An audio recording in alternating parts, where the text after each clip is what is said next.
तो जैसा कि आप सभी को पता है, हमारी अर्धवार्षिक परीक्षाएं 3 नवंबर से शुरू हो रही हैं और 4 तारीख को आपका किसका पेपर है? भौतिक शास्त्र का। तो आपको अच्छी से अर्धवार्षिक परीक्षा की तैयारी के लिए मैं आपको लाया हूं महत्वपूर्ण प्रश्नोत्तर का अर्धवार्षिक परीक्षा के लिए सॉल्यूशन सहित, जो आपको याद करने में भी आसानी होगी और आपको ऐसे सॉल्यूशन दूंगा जो कि आप बहुत अच्छे से याद कर लेंगे। तो आपने पहले की वीडियो अगर नहीं देखी है तो आप उनको अच्छे से देख लें, क्योंकि वो भी आपके प्रश्न आ सकते हैं। तो चलिए शुरू करते हैं। तो देखिए, विषय भौतिकी है और ये आप देख रहे हैं आशीष सॉल्यूशन पर। तो आपको आशीष सॉल्यूशन चैनल को सब्सक्राइब कर देना है, क्योंकि अब ऐसे ही वीडियो आपको मिलती रहेंगी और नोटिफिकेशन बेल आइकन को दबा देना है। तो चलिए शुरू करते हैं। पहला पार्ट का आपका नाम है अध्याय 1 मापन और मात्रक। तो आपको अध्याय 1 के मैं वेरी आईएमपी क्वेश्चन बताने वाला हूं। ये आपका रहेगा पार्ट 1। तो अगले पार्ट में मैं आपको अध्याय 2 के बता दूंगा। इस तरीके से मैं आपको बहुत ही जल्द आईएमपी क्वेश्चन के फुल सॉल्यूशन के साथ आपको बिल्कुल याद करवा दूंगा, रटा दूंगा, जिससे कि आप बिल्कुल परीक्षा में टॉप कर सकेंगे। तो चलिए, पहला क्वेश्चन आपका आता है, मात्रक किसे कहते हैं, ये कितने प्रकार के होते हैं, इनमें अंतर लिखिए। वेरी आईएमपी है, इसको आपको याद कर लेना है। मूल मात्रक और व्युत्पन्न मात्रक,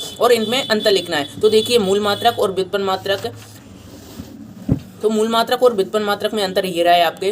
तो आपको इन तीनों अंतरों को बिल्कुल अच्छे से याद कर लेना है, क्योंकि ये वेरी आईएमपी ये 2-3 बार आ भी चुका है। ठीक है, तो आपको ये वाला अच्छे से याद कर लेना है। फिर आपका आता है अगला, एसआई पद्धति क्या है, इसकी प्रमुख विशेषताएं लिखिए। तो आपको एसआई पद्धति याद कर लेना है। एसआई पद्धति क्या होती है? ये मात्रकों की अंतर्राष्ट्रीय पद्धति है। इसका पूरा नाम सिस्टम इंटरनेशनल ऑफ यूनिट्स है। ये पद्धति एमकेएस पद्धति का ही परिवर्तित रूप है। ये पद्धति 7 मूल मात्रक तथा 2 पूरक मूल मात्रक होते हैं, जो निम्नानुसार हैं, जो कि आपको इस प्रकार से देख लेना है। ये देखिए, ये रहा है आपके मूल मात्रक और ये रहा है आपके व्युत्पन्न मात्रक। थोड़ी वीडियो में डिस्टरबेंस हो रहा होगा, तो उसके लिए माफ़ी करें, क्योंकि वो थोड़ा डिस्टरबेंस इसलिए है क्योंकि थोड़ी वो होती है पैसों की कमी, इसलिए। ठीक है, तो एसआई पद्धति आप याद कर लेना है। ठीक है, इसके बाद आता है आपका एसआई पद्धति की विशेषताएं। तो देखिए, एसआई पद्धति की विशेषताएं ये रही आपकी, ये आपको अच्छे से याद कर लेनी है। ये देखिए, मैंने आपको बिल्कुल नोट से तैयार कर दिए हैं आपको बिल्कुल याद करने के लिए।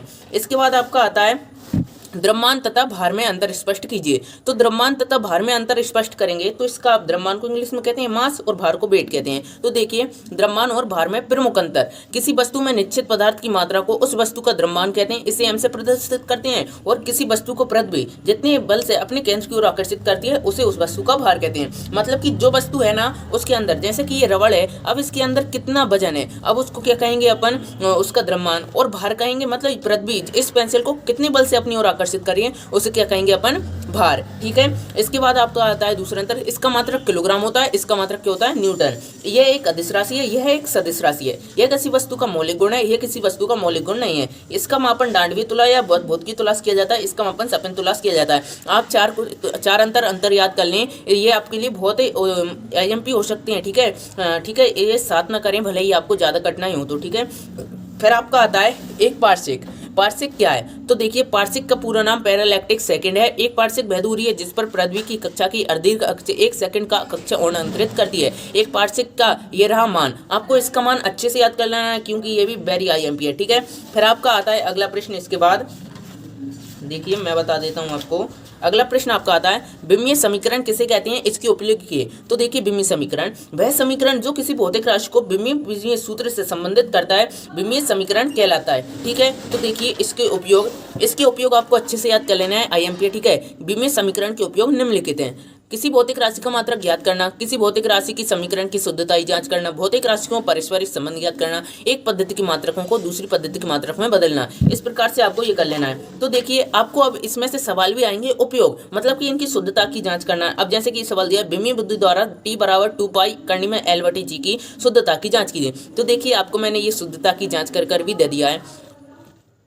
तो दोस्तों, वीडियो को लाइक कर देना और चैनल को सब्सक्राइब कर देना, क्योंकि मैं आपको ऐसे ही इंपॉर्टेंट वीडियो लाता रहता हूं और आपकी इतनी मेहनत करता हूं, तो यार वीडियो को लाइक तो कर दिया करो और चैनल को सब्सक्राइब जरूर कर देना। ठीक है, इसके बाद आपका आता है अगला प्रश्न, आईएमपी। विमीय विधि द्वारा गति के तीनों समीकरणों की शुद्धता की जाँच कीजिए। तो देखिए, मैंने आपको गति के समीकरणों की शुद्धता की जाँच भी कर दी है।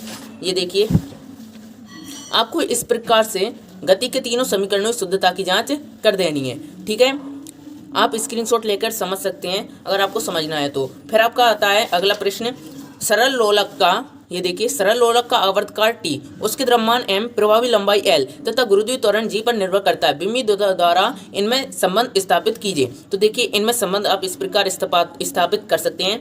ये देखिए, अगर आपको विमीय द्वारा शुद्धता जांच करना नहीं आता तो आप मेरी डिस्क्रिप्शन में वीडियो की लिंक दे दूंगा, उसमें से आप समझ सकते हैं। ठीक है, ये देखिए, इस प्रकार से घातों की तुलना कर देंगे तो ए बी का मान आ जाएगा और इस प्रकार आप इसकी शुद्धता की जांच कर सकते हैं। ठीक है, फिर आपका आता है अगला प्रश्न। अगला प्रश्न है आपका विमीय विश्लेषण विधि की प्रमुख सीमाएं लिखिए। ये वेरी मोस्ट आईएमपी क्वेश्चन है, ये वाला विमीय विश्लेषण विधि की प्रमुख सीमाएं लिखिए। ये आपको अच्छे से बिल्कुल अच्छे से तैयार कर लेना है। इसको आपको 1 2 3 4 पॉइंट तो याद अच्छे से कर ही लेने हैं। तो देखिए मैं बता देता हूँ, इस विधि से हम ये नहीं जान पाते कि राशि सदिश है या अदिश। आपने सदिश अदिश तो पढ़े होंगे तो आप ये बता सकते हैं। ठीक है, इस विधि द्वारा प्राप्त व्यंजक में आने वाले विमाही नियतांक का मान ज्ञात नहीं किया जा सकता। यदि कोई भौतिक राशि लंबाई, द्रव्यमान और समय के अतिरिक्त अन्य मात्रकों पर निर्भर करती है तो इस विधि द्वारा उसका विमीय सूत्र ज्ञात नहीं किया जा सकता। कभी कभी भौतिक समीकरण में ऐसा नियतांक आता है जिसकी विमा होती है। इस विधि द्वारा त्रिकोणमिति, लघुकणकीय आदि पदों वाले समीकरणों ज्ञात नहीं किया जा सकता। इस विधि द्वारा ऐसे समीकरण ज्ञात नहीं किए जा सकते हैं जिनमें एक से पदों का योग या अंतर रहता है। तो आपको इन 6 पॉइंट को अच्छे से याद कर लेना है। अगर आपको इनमें 4 भी याद हो जाती हैं आपके लिए बहुत लाभदायक सिद्ध हो सकती हैं। तो देखिए मैंने आपको ये सारी चीजें आराम से तैयार करवा दी हैं। आपको हाँ, ये सार्थक अंक भी वेरी मोस्ट आईएमपी हैं क्योंकि आपके ऑब्जेक्ट में पूछे जाते हैं। तो आपको सार्थक अंक अच्छे से तैयार कर लेने हैं। ठीक है, फिर आपके आते हैं अगली चीजें। तो अगले पार्ट अध्याय 2 में, तो अध्याय 2 के मैं आपको क्वेश्चन पार्ट 2 में करा दूंगा। तो तब तक के लिए वीडियो को लाइक कर दें और चैनल को सब्सक्राइब कर दें और कमेंट में जय हिंद जरूर लिख दें क्योंकि आप भारत के नागरिक हैं। ठीक है, तो मिलते हैं अगली वीडियो में, तब तक के लिए जय हिंद जय भारत।